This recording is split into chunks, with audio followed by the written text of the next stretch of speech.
Stop. Just stop for a moment. Pause everything. Take a deep breath. I know you look at your life and see nothing special, just another day, just another routine, just another ordinary existence. And maybe you've been thinking, this is it? This is my life? There's nothing extraordinary here, nothing worth celebrating. But I need to tell you something that will change how you see every ordinary moment. The life you're dismissing as ordinary, it's someone else's impossible dream. Your normal is someone else's miracle. Let me tell you what you've been doing. You wake up, you go through your day, you come home, you do it again tomorrow, and it feels small, mundane, insignificant. You look around at your life, your apartment, your job, your routine, your family, and you think, this is nothing special. Anyone could have this. There's nothing remarkable here. And you scroll through social media and see other people's highlight reels, their vacations, their achievements, their money, their moments of joy, and your life feels even smaller by comparison. So you start to believe that your life doesn't matter, that unless it's extraordinary, unless it's impressive, unless it's something worth posting to the world, it's just nothing. But you're measuring your life against the wrong standard, and you're missing the miracle right in front of you. Let me take you back to my childhood. Every year, from the time I was 5 years old through my early 20s, my family would go on a long road trip, all the way from McAllen in deep South Texas to a city called Morelia, Michoacan, which is in central Mexico over by the Pacific Ocean. This was a 16 to 18-hour drive across the Sierra Madre. The drive passed through savannas, deserts, mountains, vast landscapes that were absolutely stunning. And as a kid, I thought it was boring. I dismissed it. I took it for granted. I just thought, this is what we do. This is normal. But there was this one segment of the highway in the state of Guanajuato. I remember it so clearly, where families lived in actual mud huts in the desert. And every year on our way to see family for Christmas, they would stand beside the highway, hands extended, begging for money. Some people would literally toss coins out of their cars while speeding past them. But my dad, he's a pastor. His church would make these Christmas gift boxes and shoe boxes before we left Texas, and they would have toothpaste, toothbrushes, soap, hand sanitizer, candy, food, toys, things that to us back home were so basic, so ordinary. And my dad, we would stop our car along the highway. It was usually very, very cold this time of the year. And all of the people would come running up to us, excited, hands extended. We'd open the back of the car, and then we would hand out the Christmas gift boxes one by one. My dad would get to know them all a little bit. He would pray for them. And then we would be on our way to our destination, Morelia.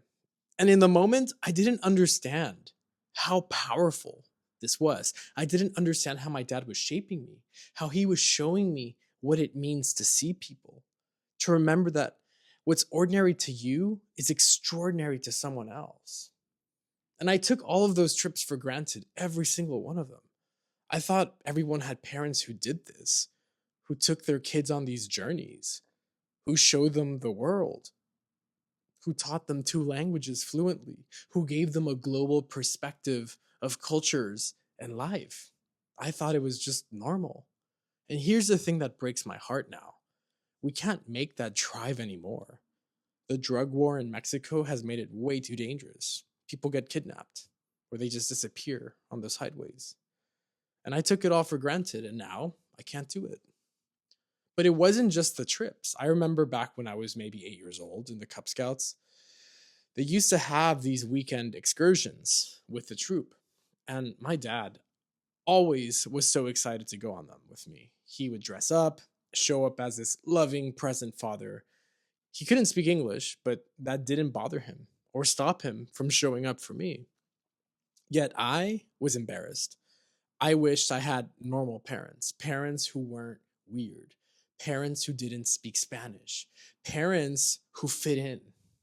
What I didn't know then, what I couldn't see, was that my dad's father had abandoned him as a child. My dad never had a childhood. He had to raise his siblings. He had to act as an adult when he was just a boy. And he was giving me everything he never had. And I was embarrassed by it. I look back at that with empathy for my younger self, but I also look at it with a bit of disgust because my parents are remarkable people. And I couldn't see it back then. And it kept going through college into my early 20s. I think I was 21. My sister and I, we got into this argument, siblings. We were fighting, and our parents, my dad, he said, go out there as young adults and see how common what we do for you is. Of course, in the moment, I thought they were just boasting.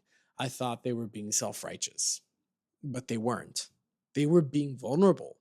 They were begging us not to take them for granted because they loved us, and we weren't appreciating it. We were disrespecting them. And I deeply regret that because here's what I've realized as I've gotten older. I look at the lives of people I know, people I've met, people I've worked with, and so many of them grew up in broken homes with parents who abandoned them or abandoned the other parent, parents who never gave them love or support or kindness, parents who didn't know how to cook delicious meals, parents who were deeply troubled, parents who had vices, addictions, infidelity, chaos. And my parents, they gave me everything. They don't have vices. They don't have addictions. They barely drink. They've never had infidelity issues. They love each other very deeply. Even through the tough moments, they've been incredible role models to me, and they're still going, both working on their second PhDs, still traveling extensively around the world on missionary trips to Africa, across the Americas. Many years ago, they started a food bank at their church to help the local community. They also launched a radio station in the Rio Grande Valley that reaches countless people. Most recently, my parents, they received a federal grant to launch a national park in South Texas through their work in environmental preservation. My dad alone has high-ranking roles across key nonprofits and institutions. He goes to Washington, D.C. regularly. When I take a step back, I realize my parents are known by governors, presidents, senators, congresspeople, mayors. And for so much of my early life, I dismissed them as ordinary people. But they're not ordinary. They never were. They're very humble. They're very hardworking. They're deeply involved in making the world better. And they're still there for me, even now, even at 34 years old. I've been through dark periods where I hit rock bottom, where I was broke as an adult, where I had to start from zero. And they always rushed to pick me up, always helped me, always believed in me. And I've sadly learned that many parents are the opposite. Not only do they not support their kids, they guilt them, they humiliate them. They don't even show up. My ordinary childhood, the one I dismissed, the one I was embarrassed by, it was someone else's impossible dream. Now, let me tell you about a moment I think about all the time. I was 17, senior year of high school. My dad was driving me from McAllen to San Antonio to do an interview with an alumnus from Cornell University. It was a college I had applied to, and I was in the selection process, so I had to go for an interview. So we stopped at this Denny's diner to eat a late lunch on the outskirts of San Antonio.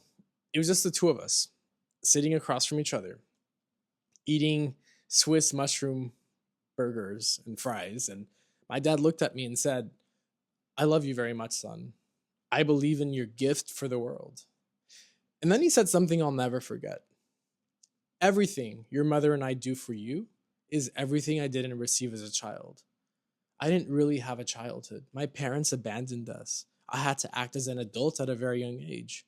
Your mom was one of 16 siblings. I know you've grown up in a very humble home where money has been hard to come by, but we always strive to give you the absolute best with the means we have." And that changed everything in me. It helped me realize what I had, what my parents were giving me. And here's the thing. I still drive past that Denny's whenever I go from McAllen to Austin. Every single time, I tear up a little because I remember that moment so vividly, sitting across from my dad, hearing him open his heart to me. And years later, in my mid 20s, I was on a long flight from Paris to Singapore. I was working in the financial world, making very good money, going to visit friends, going to a wedding in Singapore, and then spending some time on a beach in Bali, Indonesia. And we were flying right over Central Asia, over Afghanistan, rugged region, plagued by total war, societal collapse, extreme poverty. And I remember looking down, thinking about where I was in life, where I was going, what I was doing. And I realized I'm incredibly fortunate. No, I'm not a millionaire. No, I'm not famous. And no, I wasn't born in a golden cradle or fed with a silver spoon. But I have the greatest parents on the planet who love me unconditionally and accept me and support me every step of the way. I have a dynamic career, opening my life to endless possibilities. I have people and experiences shaping me into someone extraordinary, someone who's going to make an impact on countless people worldwide. And I looked down at Afghanistan and thought of all the other countries and places surrounding it. And I thought, my ordinary would be the absolutely massive miracle from the heavens to anyone down there right now. And that's when I started to see things differently. And here's what I didn't understand back then: the life my parents gave me, the perspective, the wisdom, the values.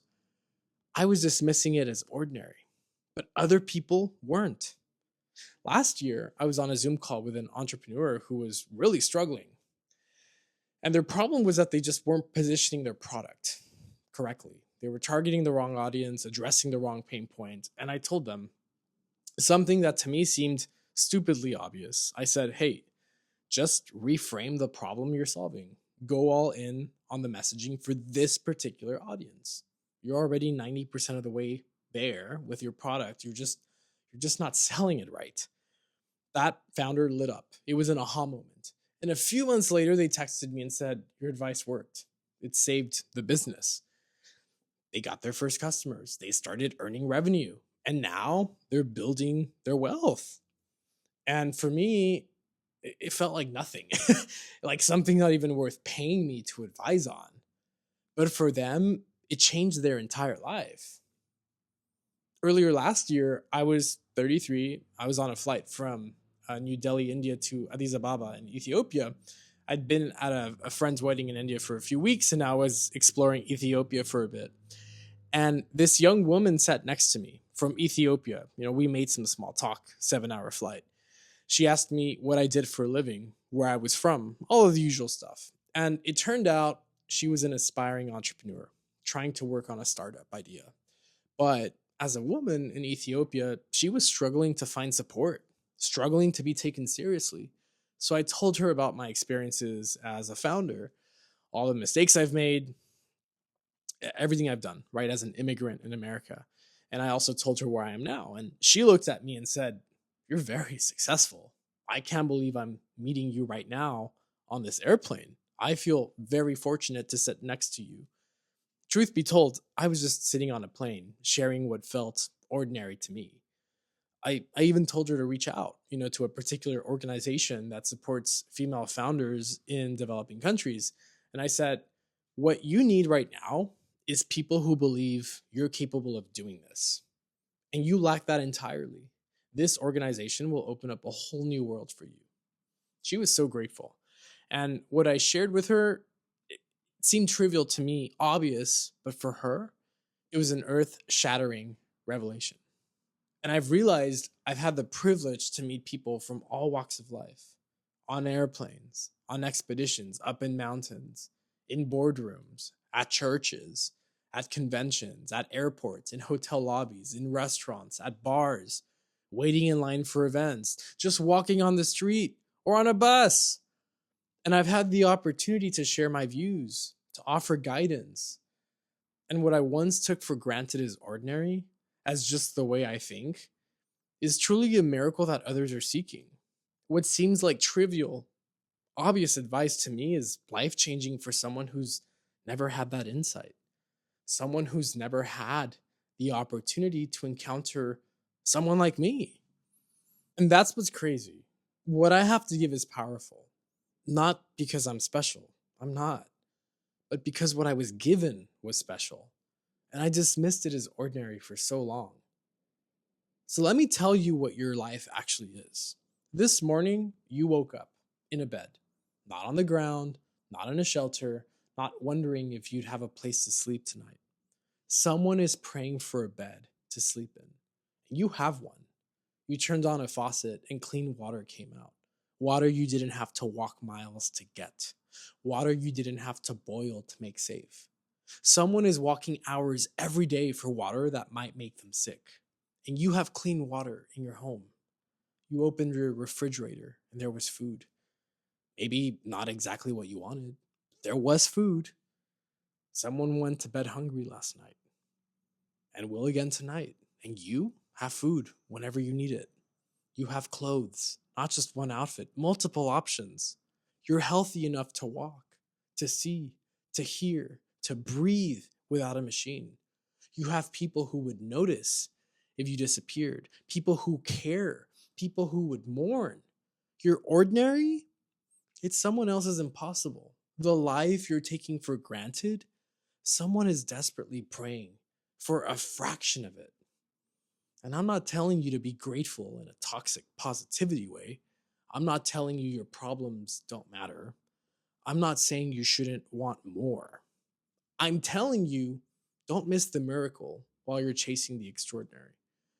Because here's the truth. The extraordinary moments are rare. The ordinary moments are your life. And if you spend all of your ordinary moments waiting for extraordinary ones, you'll miss the life you're actually living. You'll miss the miracle you're standing in. So here's what I need you to do. Today, before you go to sleep, I want you to look around at your ordinary life. And I want you to see it through the eyes of someone who's praying for it. The bed you're about to sleep in, someone's praying for that. The roof over your head, someone's praying for that. The people who love you, someone's praying for that. The body that carried you through today, someone's praying for that. Your ordinary life is someone else's miracle. And when you start seeing it that way, everything changes. Not because your life suddenly becomes extraordinary, because you realize it already was. You just couldn't see it. And if you need to remember this, if you need to see the miracle, leave a comment down below. Just type, "My ordinary life is a miracle to someone." Say it out loud. Because when you stop dismissing your ordinary and you start honoring it, you realize you've been living in the miracle all along. So no, your life isn't small. It isn't insignificant. It isn't just ordinary. It's the answer to prayers you'll never hear. It's the dream of people you'll never meet. It's the miracle someone is desperately hoping for right now. And you have it today. So don't wait until you're about to lose it to see it. See it now while it's yours, because your ordinary life is someone else's miracle. And that makes it sacred.